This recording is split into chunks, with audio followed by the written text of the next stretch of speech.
Oke, cek-cek suara aku masuk ya. Oke, Masuk. oke. Bismillahirrahmanirrahim. Assalamualaikum warahmatullahi wabarakatuh. Waalaikumsalam warahmatullahi Eh, wabarakatuh. ya, alhamdulillahirrahmanirrahim. Puji syukur kita haturkan kepada Allah yang Maha Kuasa. Alhamdulillah ya.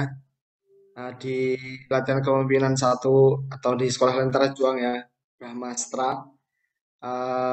Teman-teman udah mendapatkan berapa materi sih? Berapa materi ya? Dua materi kemarin tentang manajemen diri, terus lanjut ke ini ya ada teman-teman bikin SWOT terkait diri teman-teman sendiri, terus tadi pagi dapat materi intelektual profetik gitu. Nah untuk sesi siang hari ini belum siang sih, pagi menjelang siang ini sebenarnya bukan materi sih, kita lebih ke apa ya? Mengenal dekat gitu terkait eh, ibaratnya apa ya? Kapal yang kita tunggangi sekarang gitu. Nah kalau dibaratkan BEM ini kapal, ada yang namanya nahkoda, ada yang namanya kapten kapalnya, ada yang namanya awak kapal, ada yang bertugas untuk di dapur, memasak untuk semua awak kapal, ada juga yang bertugas buat navigasi, ada yang bertugas buat bersih-bersih, ada yang bertugas buat melayani apa namanya penumpang kayak gitu. Nah, kalau ibaratkan kita sedang naik kapal nih, eh, teman-teman di sini nih sebagai awak kapal gitu. Itu sebenarnya udah tahu nggak sih? Sebenarnya kapal yang kita naiki sekarang itu tuh tujuannya kemana? Terus apa dasar dari kapal ini itu berlayar kayak gitu. Nah, teman-teman juga perlu tahu, kita semua perlu tahu gitu.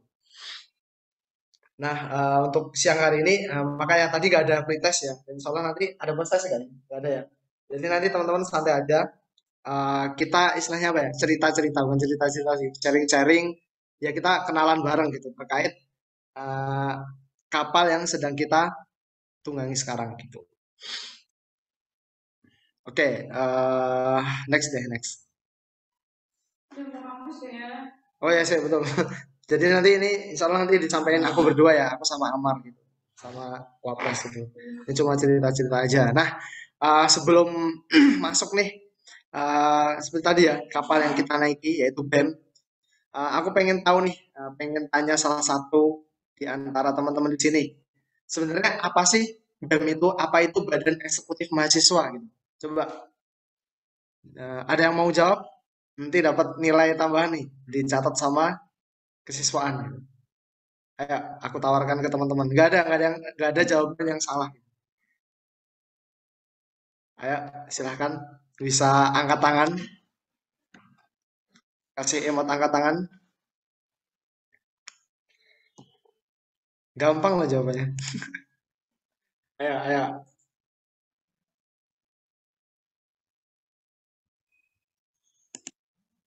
Ayo, ada yang mau jawab? Kalau nggak ada, tak tunjuk ini. Ini nih yang di depan, yang kayak semangat tadi. Ini nih, amal, amal. Apa itu BEM? Bentuknya itu seperti penyuluhan misalnya yang tujuannya untuk mengedukasi terus juga Organisasi yang menaungi di kita bekerja sama Univ atau Fakultas, Mas? Jadi BMFK itu Oke, organisasi yang menaungi di tingkat universitas atau fakultas ya, jadi di kampus ya pokoknya. Oke, oke, dapat satu nih. Tadi organisasi yang istilahnya ya udah ada di kampus gitu, yang dijalankan oleh mahasiswa. Ada lagi yang mau nambahin nggak? Kita ngobrol-ngobrol aja santai. Nanti kita bukan kayak materi-materi sebelumnya ini. Kita istilahnya santai aja gitu.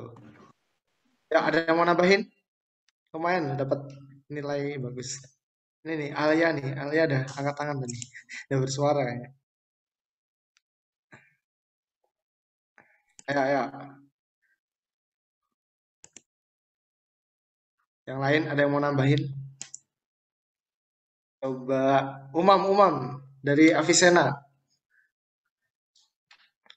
Apa BEM? Menurut Umam deh, menurut Umam aja nggak apa-apa. Setahu Umam.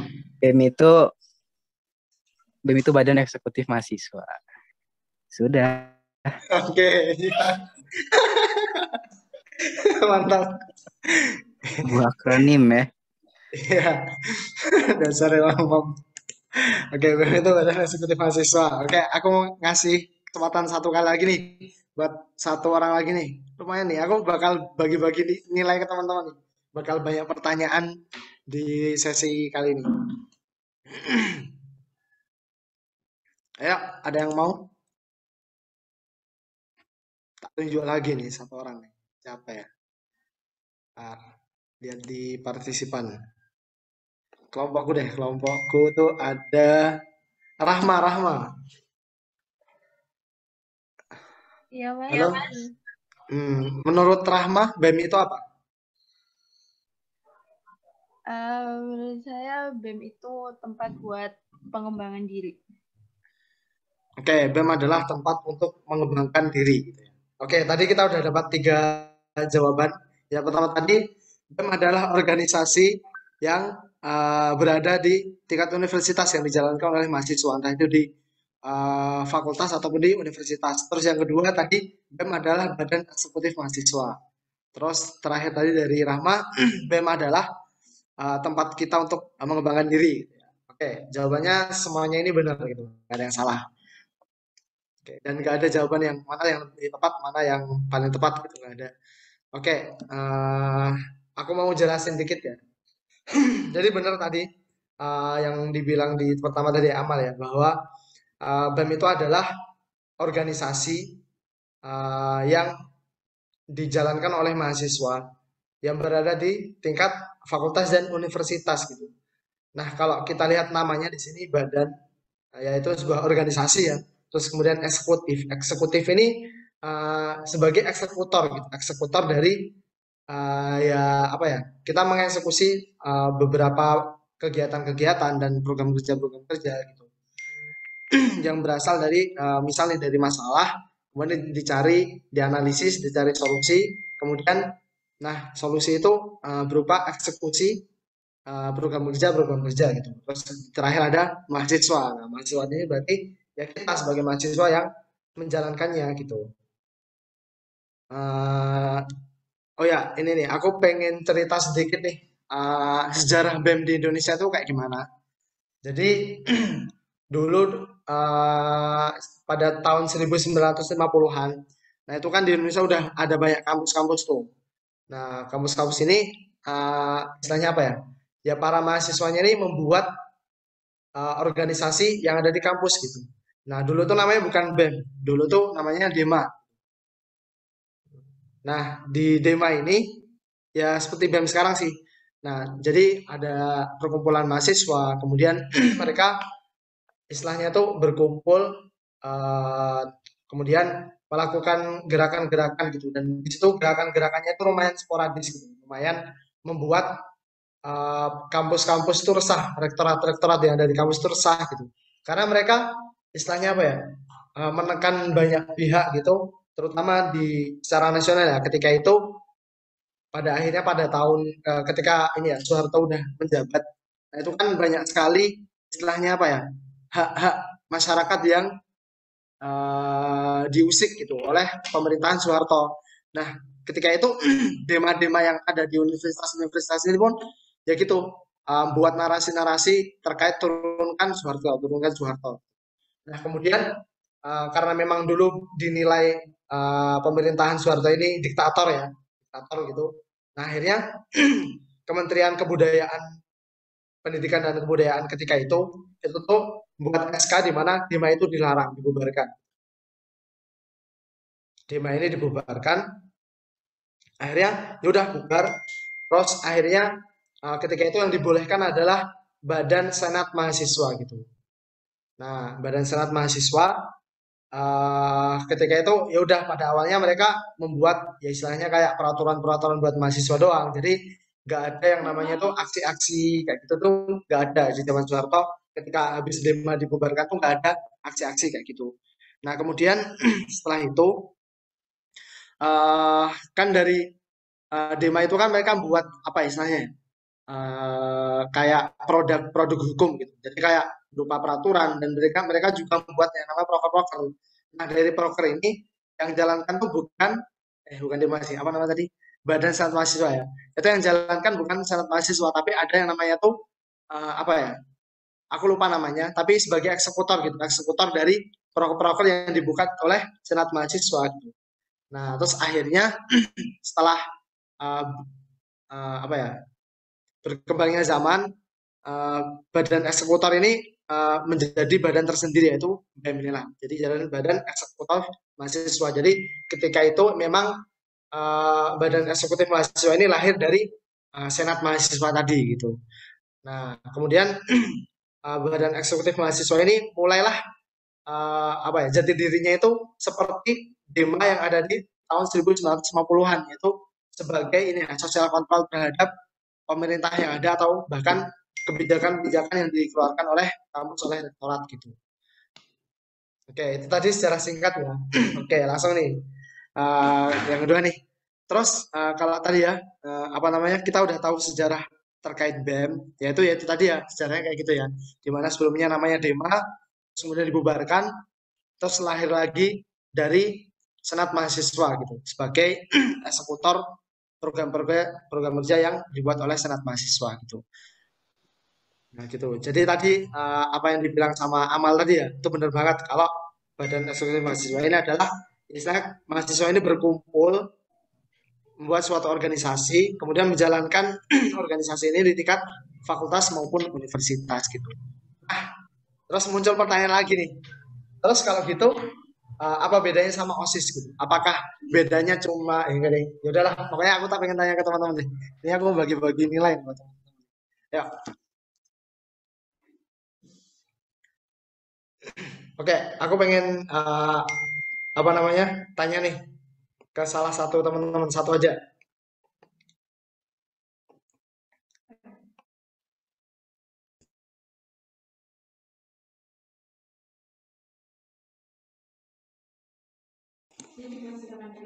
Oke, siapa yang mau ini nih menjawab nih? Ya, ya.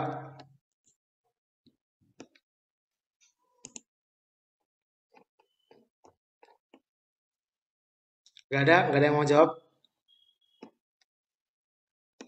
Ayo, gimana? Apa bedanya antara BEM sama OSIS gitu? Mungkin dulu teman-teman di sana ada yang anak OSIS. Ayo, mentornya nih bisa ngajakin anak-anaknya nih. Ayo, nggak usah ditunjuk siapa yang mau. Nah ini nih, ada dari, coba Alvito ini deh, bersuara deh. Ya mas, itu tadi mas bedanya kan BEM itu kan badan eksekutif di perguruan tinggi gitu mas. Kalau OSIS kan di SMA. Berarti perbedaannya adalah SMP gitu. itu ya, kalau OSIS di SMA, di SMP, kalau BEM di mahasiswa gitu. Oke, benar. Yuk, satu lagi, satu orang lagi. Yang teman-teman rasain deh, gitu, mungkin.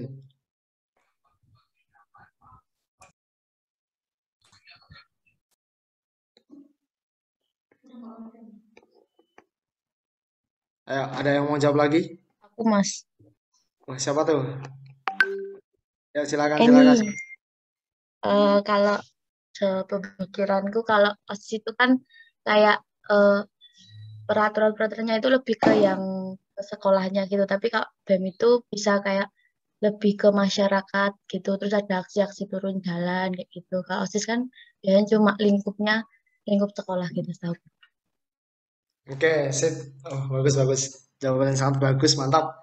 Oke, kita simpulkan ya dari pertanyaan tadi yang pertama. Coba tadi yang pertama, Vito ya. Vito sama Eni. Vito tadi, ya tadi ya. Kalau BEM itu berarti di tingkat universitas, kalau OSIS ya ketika dia itu masih siswa gitu kan. Kelihatan ya di situ. Kalau BEM itu kan M-nya itu mahasiswa, kalau OSIS S-nya itu siswa gitu. Nah, yang membedakan di situ. Kemudian tadi dari Eni nambahin kalau lingkup dari apa ya, kebermanfaatan atau geraknya itu udah beda gitu. Kalau OSIS masih di benar-benar lingkup sekolah gitu. Kalau mahasiswa lebih luas gitu, nggak cuma di kampus tapi juga luar kampus gitu ya. Kalau dari ini kayak sip, mantap, jawabannya sangat mantap. Oke, aku pengen narik garis tadi ya di kata mahasiswa dan mahasiswa gitu. Coba next.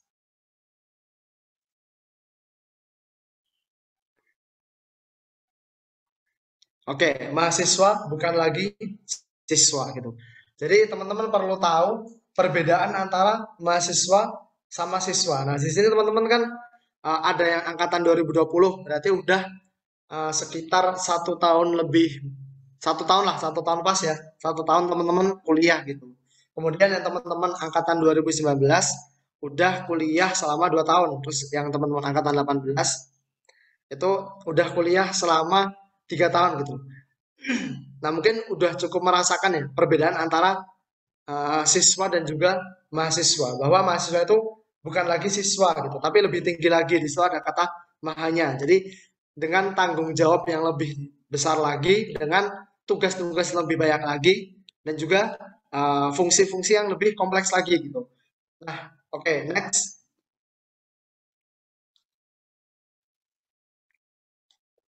Oke, jadi itu tadi ya yang membedakan antara siswa dan mahasiswa. Itu di sini kita coba lihat tugas dan fungsi dari mahasiswa gitu. Jadi kenapa ada mahasiswa? Kenapa orang di kampus tuh namanya ya udah pokoknya siswa kampus kok nggak gitu? Kenapa jadi menjadi mahasiswa gitu? Nah, ternyata ada beberapa tanggung jawab atau fungsi dari mahasiswa itu. Yang pertama adalah agent of change. Gitu. Jadi agen perubahan. Nah, di sini mahasiswa itu punya tanggung jawab buat dia itu menganalisa kondisi lingkungan yang ada di sekitarnya gitu. Kalau mahasiswa berarti dia misalnya kita di UNS nih, kita mengamati nih sebenarnya di dalam kampus itu seperti apa, apakah ada masalah gitu. Terus kemudian lingkungan di sekitar juga di luar UNS gitu. Misal di timur UNS, oh ternyata ada penggusuran, oh ternyata ada pembangunan kolam renang kayak gitu. Atau mungkin lebih luas lagi di kota Surakarta, di Pulau Jawa atau bahkan di Indonesia gitu. Nah, dengan kita menganalisa berbagai permasalahan gitu. Nah, mungkin teman-teman di dunia perkuliahan juga gitu ya. Kita buat ada tugas-tugas ilmiah itu kan mesti kan ada kita mencari masalah gitu, mencari masalah kayak gitu. Nah, terus kita merencanakan perbaikan dari masalah tersebut, dicari solusinya, kemudian diaktualisasikan dalam bentuk aksi nyata gitu. Nah, itu ya. Terus kemudian yang kedua terkait sosial kontrol gitu. Nah, kita mengkontrol kondisi sosial agar tetap berjalan secara baik dan juga semakin baik tiap harinya. Gitu. Nah, kondisi sosial di sini itu contohnya ya, misal ada berbagai keresahan-keresahan yang terjadi di masyarakat seperti kemiskinan gitu. Nah, itu kita juga diharapkan untuk mengatasinya atau bahkan kita sebagai mahasiswa itu sebagai apa ya? Penggerak gerakan yang ada di ekstra parlementer gitu. Jadi kita berada di luar parlemen, tapi kita juga mengkontrol biar parlemen atau pemerintahan ini berjalan dengan baik. Gitu. Makanya tadi ya dari Eni tadi nyebut ada aksi-aksi ya gitu. Nah itu karena kita bertanggung jawab sebagai social control gitu. Nah social control ini belum bertanggung jawabnya itu belum dibebankan kepada siswa gitu. Nah kemudian yang ketiga adalah iron stock gitu. Nah, kita sebagai mahasiswa itu sebagai aset berharga bagi bangsa gitu. Dan juga sebagai penerus bangsa gitu. Jadi kita meneruskan estafet yang ada di bangsa ini gitu, mulai dari pemerintahan secara politik atau bahkan dalam berbagai aspek seperti ekonomi, sosial, budaya dan lain sebagainya. Nah, kita ini sebagai penerus bangsa gitu. Jadi langsung setelah kita lulus sebagai mahasiswa, kita langsung terjun ke dunia nyata gitu ya. Nah, terus yang keempat sebagai moral force gitu. Jadi kita menjadi penggerak yang bernilai luhur, bergerak dengan gerakan atas dasar moral. Nah, ini tadi masih nyambung juga dengan materi intelektual profetik gitu. Jadi kita itu bergerak atas dasar intelektual dan juga moral gitu. Jadi intelektual dan moral nilai-nilai ketuhanan gitu. Jadi kita nggak bergerak atas dasar ya udah kepentingan kita sendiri, kepentingan pribadi. Misal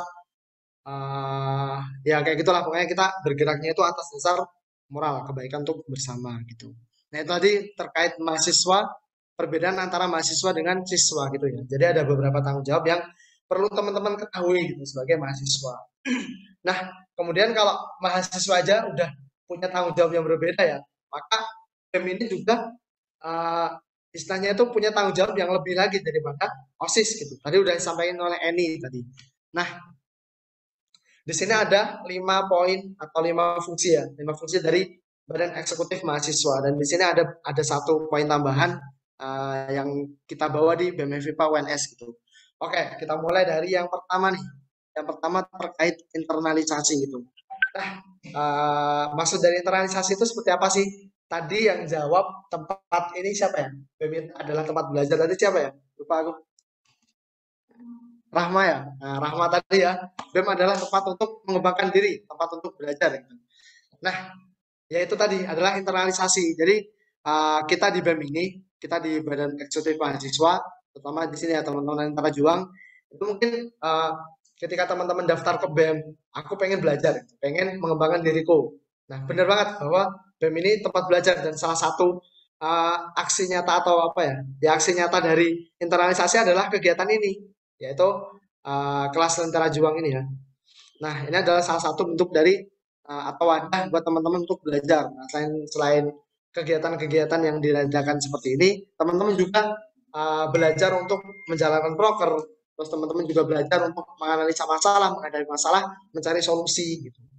Nah, itu adalah dari internalisasi. Jadi, ketika teman-teman masuk mendaftar sebagai anggota BEM atau pengurus BEM, itu ada output yang akan menjadi apa ya? Istilahnya tuh seperti apa sih output dari teman-teman setelah satu periode ikut dalam bukan kepanitiaan sih, organisasi BEM gitu. Nah, itu ada gitu. Nah, jadi kalau teman-teman tahu, jadi di BEM itu ada yang namanya buku panduan kaderisasi internal gitu. Nah, salah satu wujud aksi nyatanya ya ini tadi kegiatan sekolah Lentera Juang gitu. Nah, itu tadi ya internalisasi. Kemudian yang kedua terkait aspirasi, advokasi, dan pelayanan.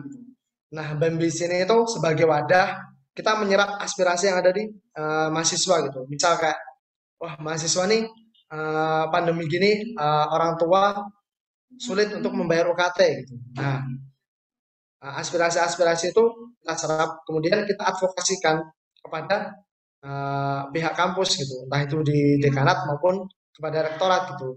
Kemudian kita juga melakukan pelayanan, gitu. Misal kayak apa ya, pengaduan dan lain sebagainya. Kita membuka tanya jawab gitu, kayak jadi kita itu kayak call center gitu, call center bagi mahasiswa. Nah, mungkin teman-teman di sini yang dari Advokesma ya, nah itu benar-benar kerasa sih, ngerasain bagaimana pelayanan advokasi dan aspirasi. Terus kemudian yang ketiga adalah wadah pergerakan mahasiswa. Nah, ini yang paling apa ya? Yang paling mungkin kalau siswa itu melihat mahasiswa ya. Oh, mahasiswa itu yang itu tuh turun ke jalan. Yang ya udah pokoknya ngelakuin aksi-aksi gitu. Jadi mahasiswa itu punya tanggung jawab ya tadi ya, social control sebagai apa ya? Gerakan ekstra parlementer itu kita sebagai wadah pergerakan mahasiswa. Jadi kita bergerak juga atas dasar moral gitu tadi terkait intelektual profetik juga. Nah itu ya, jadi nggak bergerak asal bergerak gitu, tapi ada dasar-dasarnya gitu. Kenapa kita bergerak? Terus kemudian apa yang akan kita eskalasikan? Gitu. Nah teman-teman dari Axpro, teman-teman dari Kastrat, nah itu juga mungkin merasakan hal tersebut. Nah terus selanjutnya adalah BEM ini juga punya fungsi yaitu pengembangan sumber daya mahasiswa gitu. Nah jadi kan kita ini kan kumpulan mahasiswa gitu. Jadi nggak istilahnya apa ya? Nggak semua mahasiswa itu kan masuk BEM kan. Ada teman-teman yang nggak ikut BEM gitu. Nah tapi teman-teman yang nggak ikut BEM ini juga harus mendapatkan apa ya? Manfaat gitu. Salah satunya itu tadi kita mengembangkan sumber daya yang ada di misal kita nih di BEM Fakultas MIPA ya. Nah kan ada juga mahasiswa MIPA gitu. Nah kita punya wadah nih untuk mengembangkan teman-teman yang ada di Fakultas MIPA gitu, sumber daya yang ada di Fakultas MIPA. Nah, sumber daya di Fakultas MIPA itu kita bagi menjadi dua. Yang pertama terkait kaderisasi. Kaderisasi di sini lebih ke kepemimpinannya yang ada di organisasi-organisasi, ormawa-ormawa yang ada di Fakultas MIPA, mulai dari BEM, terus kemudian ormawa-ormawa yang ada di kayak kerohanian, terus pengembangan diri gitu. Terus bisa juga di himpunan-himpunan gitu. Jadi terkait kaderisasi. Kemudian yang kedua terkait potensi yang ada gitu. Potensi ada di Fakultas MIPA, mulai dari potensi akademik maupun non akademik gitu. Itu perlu juga dikembangkan dan BEM ini juga bertugas untuk mengembangkan sumber daya yang ada di fakultas atau mungkin di universitas. Terus selanjutnya yang terakhir adalah sosial masyarakat. Dan di sini ada dalam kurung dan lingkungan ya. Oke, terkait sosial masyarakat terlebih dahulu ya. Ya tadilah kita tahu ya bahwa kita itu mahasiswa itu kan lahir dari masyarakat gitu. Dan pada akhirnya kita itu kembali ke masyarakat gitu. Jadi ketika kita masuk ke dalam kampus sebagai mahasiswa, masyarakat tuh menanti-nanti kembalinya kita ke masyarakat membawa hal-hal yang baik untuk masyarakat, untuk mengembangkan masyarakat gitu. Nah itu benar-benar apa ya? Mungkin kalau teman-teman yang hidup di desa ya, mungkin kerasa nggak sih teman-teman jadi mahasiswa itu balik itu kayak sebenarnya dinanti-nanti gitu. Nah jadi emang kita tuh benar-benar punya tanggung jawab kepada masyarakat. Dan BEM itu juga sebagai wadah untuk apa ya? Sebagai wadah bukan menyalurkan sih, sebagai penjembatan antara mahasiswa ke masyarakat. Makanya ada yang namanya desa binaan dan lain sebagainya gitu. Terus ini di dalam kurung ada dan lingkungan. Nah, ini khusus untuk BEM FIPA ya. Aku belum nemuin yang spesifik di BEM lain karena di BEM FIPA sekarang ini kita punya ada satu fokus yaitu ada satu sebagai identitas kita ya sebagai BEM FIPA itu di lingkungan gitu. Itu ya berarti terkait antara korelasi antara mahasiswa dan juga badan eksekutif mahasiswa gitu. Jadi mungkin teman-teman yang sebelumnya belum tahu ya, mungkin masih menganggap nih, oh ternyata BEM itu ya udah kayak OSIS cuma tingkatnya mahasiswa gitu. Nah mungkin habis aku jelasin tadi, teman-teman jadi lebih tahu, oh ternyata kita punya tanggung jawab yang lebih luas ya. Oh ternyata BEM itu fungsinya itu kompleks gitu. Ada banyak karena kita udah jadi mahasiswa gitu. Bukan siswa lagi. Di mana mahasiswa punya tanggung jawab yang lebih banyak, maka BEM juga sebagai wadah kumpulan dari mahasiswa itu juga punya tanggung jawab yang banyak juga gitu. Nah, gitu ya. Jadi tadi BEM itu ada dia mengurusi internal dan juga mengurusi dengan pihak-pihak eksternal di mana OSIS mungkin banyak ke internal ya atau mungkin sebenarnya OSIS itu udah ada juga yang ke eksternal gitu. Mungkin kayak kegiatan-kegiatan baksos beberapa OSIS gitu. Nah, tapi kalau yang BEM ini benar-benar udah istilahnya tuh sebagai miniatur pemerintahan yang ada di Indonesia atau bahkan dunia gitu. Jadi BEM ini benar-benar miniatur gitu. Jadi mengurusi segala aspek yang sangat kompleks gitu. Oke. Next.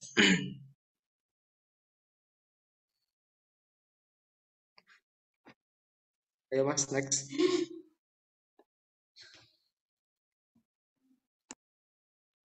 Nah, ini terkait ini ya.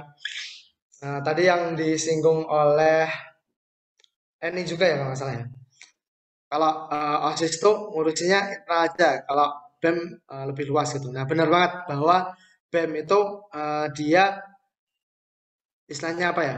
Bertanggung jawab kepada internal BEM sendiri atau internal fakultas dan juga pihak-pihak eksternal, pihak-pihak yang ada di luar gitu. Nah, di sini aku pengen jelasin terkait ini ya khusus BEM MIPA aja ya, BEM MIPA 360 derajat. Jadi BEM MIPA ini punya hubungan-hubungan terhadap pihak-pihak gitu, beberapa pihak gitu. Secara vertikal maupun horizontal gitu. Vertikal ke atas, vertikal ke bawah dan juga horizontal secara ke samping gitu. Oke, kita lihat dulu ke atas ya. Nah, kita tuh punya hubungan langsung ke dekanat gitu. Kita punya hubungan langsung ke dekanat. Kemudian ke rektorat tuh bisa secara tidak langsung, bisa juga secara langsung. Kenapa aku bilang kayak gitu? Karena ya itu tadi untuk yang rektorat tuh sebenarnya yang secara langsung itu BEM universitas, karena mereka langsung diartikannya universitas. Kalau kita bisa menitipkan segala hal tuh ke BEM universitas gitu. Nah tapi bisa juga secara langsung dalam bentuk audiensi karena pergerakan-pergerakan yang kita lakukan tuh misal dalam perihal ini ya kebijakan kampus dan sebagainya itu kita gerak bareng gitu. Jadi BEM UNS termasuk BEM universitas dan fakultas itu tuh langsung gerak bareng ke rektorat gitu. Oh ya tadi yang terkait dekanat ya, yang terkait dekanat ini lumayan kompleks juga terkait keuangan, terkait kebijakan, kemudian terkait pelayanan mahasiswa, advokasi, terus juga ya banyak lah terkait akademik juga. Itu ya. Nah, mungkin teman-teman yang dari Advokesma ngerasain banget sih. Terus kalau buat yang rektorat ini mungkin dari teman Expo terus teman-teman dari ini ya apa namanya kebijakan kampus yang ada di podcast itu juga merasakan apa ya hubungan BEM ke rektorat gitu. Nah kemudian ke atas tuh ada juga Dema gitu. Nah karena di Fakultas IPA ini BEM itu bertanggung jawab kepada Dema gitu. Jadi BEM itu sebenarnya dinamikanya beda-beda ya, tergantung dari kultur yang ada di wilayah tersebut gitu. Kalau di FMIPA UNS itu kita BEM itu bertanggung jawab kepada Dema. Terus kalau di fakultas sini samping ini di fakultas sebelah utara MIPA, kalau teman-teman yang pernah ke UNS ya, yang tahu. Nah itu ada fakultas kedokteran. Nah kalau di fakultas kedokteran BEM itu tidak bertanggung jawab kepada Dema, tapi kepada keluarga mahasiswa FMIPA. Gitu. Jadi Dema dan BEM itu sejajar gitu. Gitu. Terus di beberapa fakultas lain juga seperti itu gitu. Nah, untuk fakultas MIPA sendiri kita bertanggung jawab kepada Dema gitu. Jadi ada yang namanya itu pengawasan dari Dema kepada BEM kayak gitu. Nah, mungkin teman-teman yang di kepanitiaan PKKMB juga nanti bakal ngerasain sih. Jadi Dema nanti ada pengawasan terhadap PKKMB gitu. Itu ya buat ke atas nih. Yang secara langsung sebenarnya masih ada banyak sih secara tidak langsung kayak misal seperti pemerintahan kayak itu juga bisa gitu. Cuma pemerintahan tuh nggak bisa memberikan istilahnya tuh mengkoordinasi kita, memberikan mandat kepada kita nggak bisa secara langsung gitu. Kalau dekanat bisa dengan persetujuan. Oke, terus kemudian kita ke ini nih horizontal berarti ke samping ya, ke samping itu ada himpunan gitu. Jadi untuk di Fakultas MIPA sendiri itu himpunan itu tidak di bawah BEM. Jadi kita nggak bisa istilahnya tuh nyuruh-nyuruh himpunan gitu. Bisa, tapi kita istilahnya tuh kolaborasi, kita bersama-sama mengajak bareng gitu. Nah, gitu ya untuk yang himpunan. Terus kemudian ormawa yang ada di Fakultas MIPA gitu, kayak ormawa kerohanian, ada SKI, ada PMK KMK, terus kemudian ada Young Scientist, terus ada juga orkes gitu. Terus ada juga BEM CWNS. Nah, BEM CWNS ini ada forum presiden, terus ada juga Forbes banyak, ada Forbes PSDM, Forbes Axpro, Forbes pokoknya banyak banget lah. Nah, itu kita berkoordinasi juga di sana. Itu ya untuk ke samping ya. Terus ada juga pihak-pihak eksternal. Misalnya eksternal di sini adalah eksternal kampus gitu. Mungkin kita kerjasama juga dengan berbagai itu ya komunitas gitu. Atau mungkin kita bekerjasama dengan badan-badan yang ada di pemerintahan. Kayak misalnya nanti dari teman-teman ini ya Sosmaling kerjasama sama Badan Lingkungan Hidup gitu. Nah itu juga termasuk samping pihak-pihak eksternal atau bahkan ini nih ada juga yang namanya ILMIPA Ikatan pokoknya BEM MIPA se Indonesia gitu. Nah terus kita ke bawah ya ke vertikal ke bawah itu ada mahasiswa gitu. Nah kita di sini sebenarnya di sini bukan kayak mengatur gitu ya, tapi koordinasinya atas bawah gitu. Kita mengadakan kegiatan-kegiatan untuk mahasiswa, terus kita juga melayani mahasiswa, gitu. Terus kemudian ada juga badan semi otonom. Nah untuk BEM-IPA sendiri untuk sampai saat ini sih belum ada ya untuk badan semi otonom ini. Tapi ini tetap dicantumkan biar teman-teman tahu. Jadi misalnya ada satu apa ya komunitas pengen jadi badan semi otonom di bawah BEM-IPA gitu juga bisa. Itu jadi kayak misal nanti contohnya ya contoh yang kayak komunitas ini ya yang sparring e-sport gitu meskipun belum atau mungkin nggak mau jadi badan semi otonom tapi itu juga di situ misalnya nanti kedepannya ada jadi ketua ada wakil dan lain sebagainya itu tetap bertanggung jawab ke BEM-IPA gitu.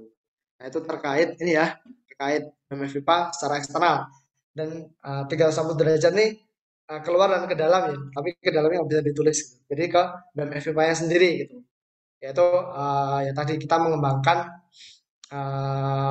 orang-orang atau sumber daya yang ada di BEM gitu, termasuk yaitu teman-teman di sini. Nah itu jadi kita bertanggung jawab ke eksternal dan juga internal gitu. Nah dari berbagai urusan yang ada di BEM yaitu eksternal dan internal itu pasti kan ada problematika dan lain sebagainya. Nah gitu. Nah, kita bakal menghadapi banyak problematika. Mungkin teman-teman yang di panitiaan secara langsung ini yang menghadapi berbagai problematika. Nah itu tadi BEM secara umum dan khusus apa ya cara kerja sih kayak gambaran secara umum terkait BEM itu sendiri dan menyenggol dikit terkait BEM FIPA ya. Tapi kita belum tahu nih sebenarnya BEM FIPA yang kita naiki sekarang nih identitasnya itu seperti apa gitu. Nah setelah ini akan diceritakan oleh Mas Amar. Oke, monggo Mas Amar.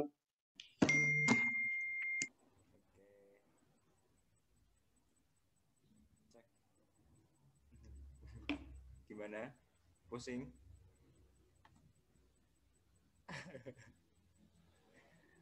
Oke, aku di sini bakal lanjutin dari apa yang udah disampaikan Mas Tema. Next.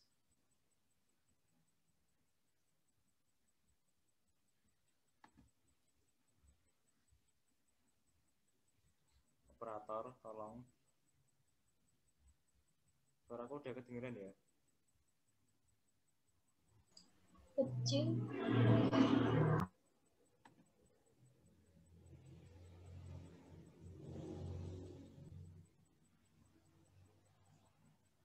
Cek. Udah. Suaramu kecil, Nom. Agak keras lagi, Bang. Coba. Cek. Nah, mantap. Udah kedengeran ya? Ya. Oke. Aku ngelanjutin dari apa yang disampaikan Mas Tema. Kita bakal lebih mengenal tentang BEM FMIPA UNS Kabinet Lentera Juang periode 2021, di mana BEM FMIPA kita itu sebagai bukti bahwa mahasiswa adalah golongan intelektual atau mahasiswa adalah implementasi atau BEM itu sendiri merupakan sebuah implementasi dari intelektual profetik yang tadi udah disampaikan sama Mas Daril di awal. Nah, gerakan yang kita usung atau gerakan intelektual yang kita bawa di BEM FMIPA ini tentu memiliki nilai dasar atau nilai-nilai yang kita junjung dalam kita bergerak, dalam kita berorganisasi, dalam kita berdialektika dengan teman-teman kita di kabinet ini.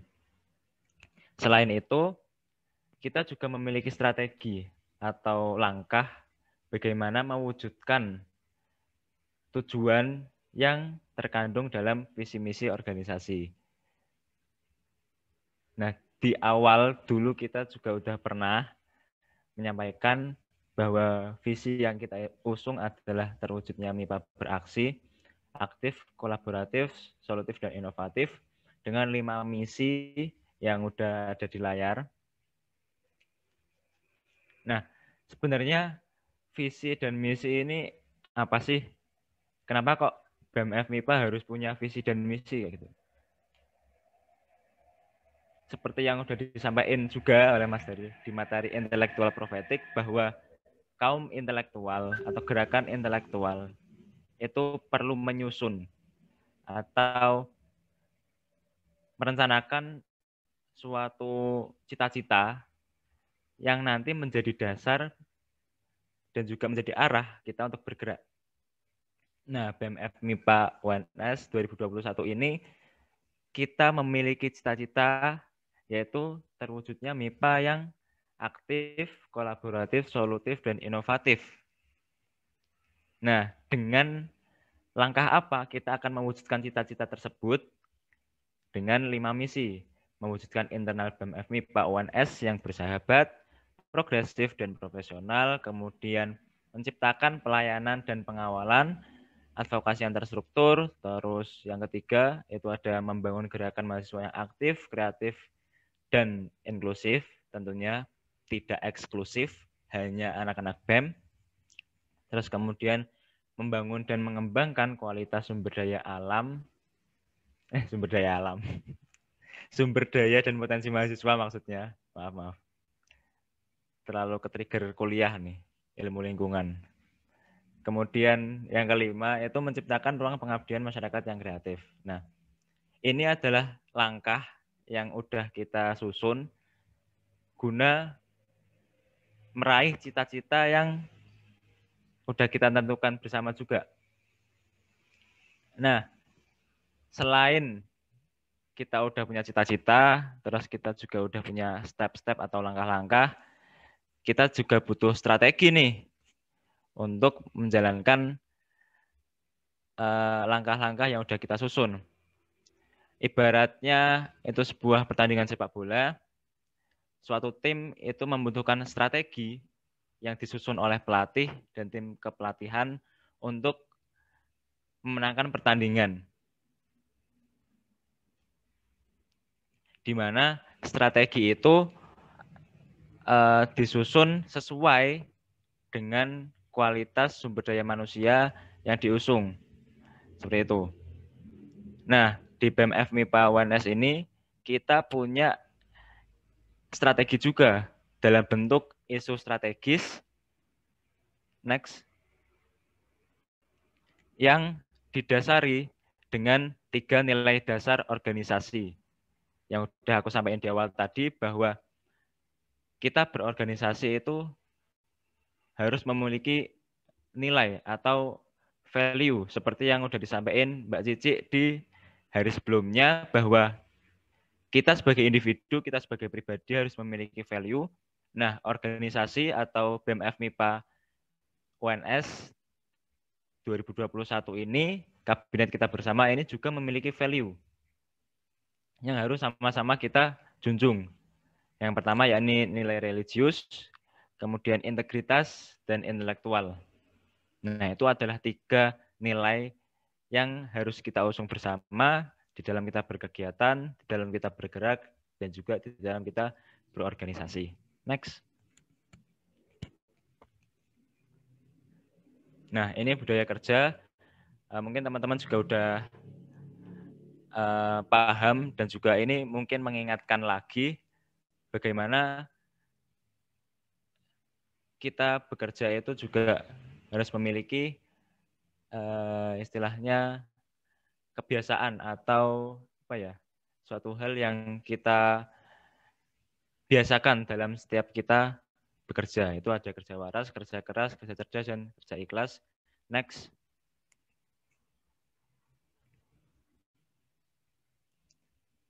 Oke, selanjutnya adalah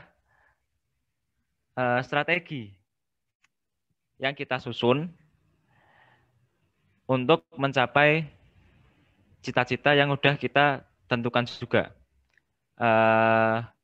Kalau dalam buku ISP-nya Kunto Wijoyo, yang tadi intelektual profetik, itu kan ada transendensi, disrupsi, dan liberalisasi.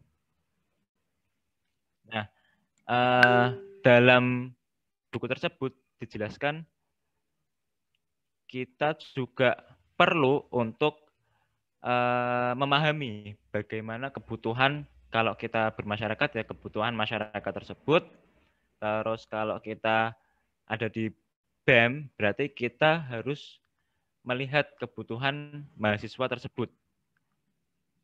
Nah, kita juga melihat bagaimana kebutuhan mahasiswa saat ini, khususnya mahasiswa FMIPA saat ini, ternyata perlu untuk meningkatkan kualitas internal BEM itu sendiri. Yang pertama melalui kaderisasi internal BEM. Nah, ini merupakan isu strategis yang kita jalankan dengan nanti ke depannya itu ada inovasi-inovasi program kerja yang akhirnya teman-teman kementerian atau teman-teman staf itu laksanakan gitu. Yang kedua, yakni profesional administrasi internal kabinet, di mana isu ini mungkin spesifik terhadap beberapa kementerian seperti sekretaris kabinet dan juga keuangan kabinet.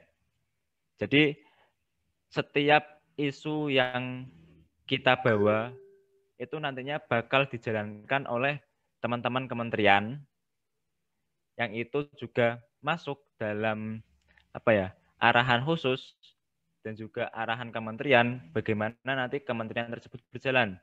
Nah, contohnya nomor 2 ini diusung oleh Kementerian Sekretaris Kabinet dan juga Keuangan Kabinet. Kayak gitu. Nah, terus ada isu yang ketiga, yakni transparansi data dan keuangan.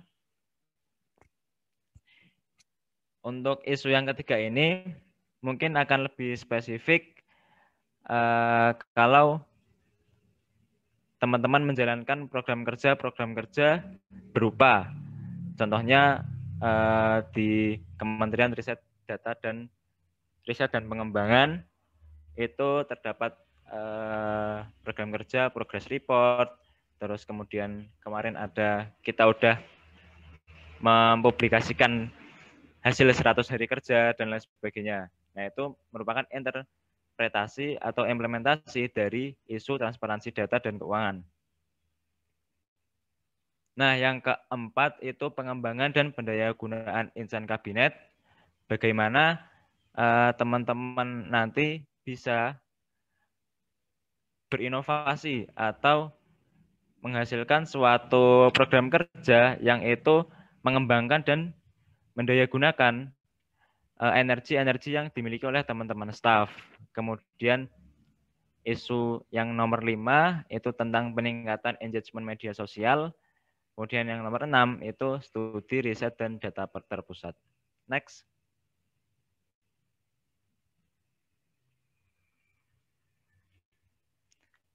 Oke, lanjut ke misi nomor 2 dengan 3 isu strategis, yakni advokasi mahasiswa terpadu, kemudian kesetaraan seluruh mahasiswa, dan juga pengawalan MWAUM dan juga PTNBH.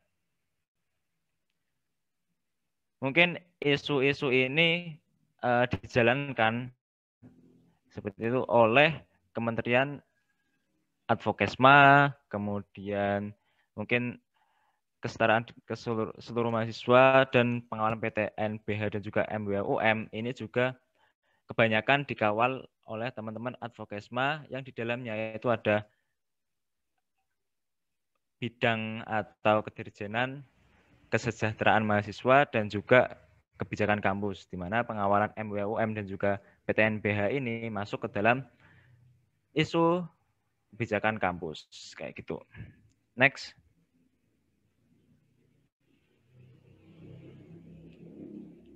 Oke, ini isu dari misi yang ketiga, yaitu ada kolaborasi civitas akademika, inisiasi gerakan mahasiswa, ruang berdiskusi, penguatan jaringan dan aksi massa, peningkatan pengetahuan pergerakan, kayak gitu. Ini mungkin lebih banyak dijalankan oleh teman-teman Kementerian Aksi Kreatif dan Propaganda dan juga kajian strategis, bagaimana kita sebagai badan eksekutif itu menginisiasi dan juga memantik teman-teman mahasiswa FMIPA itu untuk bergerak kayak gitu dalam isu-isu yang berkembang. Next.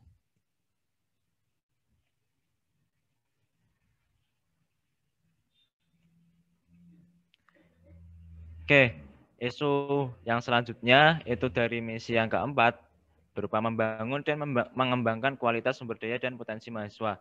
Nah, di sini terdapat 2 isu sebenarnya, hanya 2 isu, yaitu peningkatan karya dan potensi mahasiswa dan juga pengaplikasian rancangan umum kaderisasi. Namun di balik 2 isu strategis ini, ya kita lihat saat ini paling banyak kegiatannya ada di Kementerian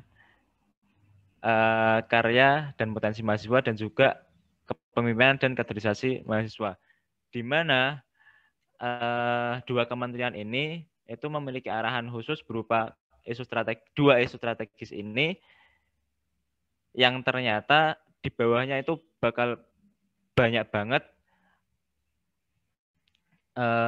implementasi atau inovasi-inovasi program kerja dari teman-teman KPM dan juga KKM.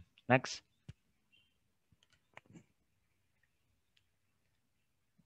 Nah, 2 isu terakhir yakni isu yang ke-17 dan juga isu ke-18, yakni bagaimana kita mengawal isu lingkungan atau isu lingkungan secara keseluruhan dan juga isu lingkungan di kampus berupa Green Campus dan juga kolaborasi komunitas kebencanaan dan relawan sosial. Mungkin ini lebih spesifik kepada teman-teman sosial masyarakat dan lingkungan. Bagaimana di sini kita bisa menciptakan ruang pengabdian bagi mahasiswa FMIPA kepada masyarakat. Jadi kita menyalurkan. Jadi bukan hanya kita yang bergerak, tapi juga kita mengajak mahasiswa FMIPA secara keseluruhan. Oke, next.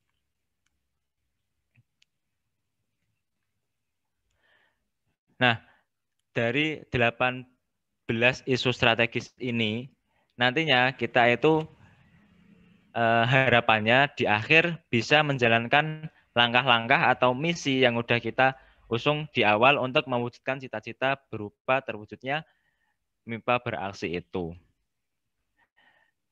Kayak gitu, mungkin itu karena waktunya juga terbatas. Di sini ada quotes dari buku Madilog. Sedangkan sebetulnya cara mendapatkan hasil itulah yang lebih penting daripada hasil sendiri. Kita bisa ambil makna bahwa dalam kita menjalankan program kerja, dalam kita mencapai visi dan juga misi, dalam kita menerapkan atau menyusun strategi dan juga menjalankan isu strategis tersebut, proses-proses itulah yang nantinya akan membangun dan juga mengembangkan diri kita. Dan hasil akhir dari proses-proses itu yang kita dapatkan adalah bonus, yang semoga bonus itu juga nantinya bisa bermanfaat, dan proses itulah yang sebenarnya mahal dan juga pastinya nggak kita dapatkan di perkuliahan. Itu dari aku. Mungkin ada tambahan dari Mas Tema.